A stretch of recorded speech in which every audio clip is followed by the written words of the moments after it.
Patrick Grady. Thank you, Mr Speaker. Number 11. Tuesday. The Union and support for the Union is strong, and I was delighted to note in the most recent opinion polls that support for independence in Scotland is plummeting. A very interesting definition of plummeting, Mr Speaker, when it consistently remains higher than it was in the independence referendum of 2014. But we were told during that campaign and afterwards that Scotland was going to have one of the most powerful devolved sub-state legislatures in the entire world, if not the universe. So what is the government's baseline for that? Can you give us some examples of parliaments that are more or less powerful than the Scottish Parliament?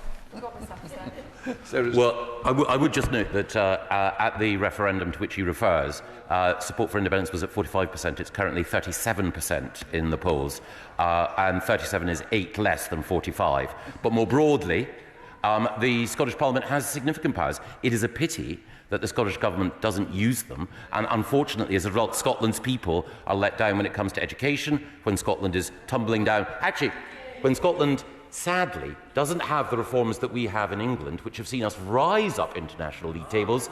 It used to be the case that Scotland's education system was the pride of the globe, but it's now England that has the best readers in the Western world. Patrick Grady.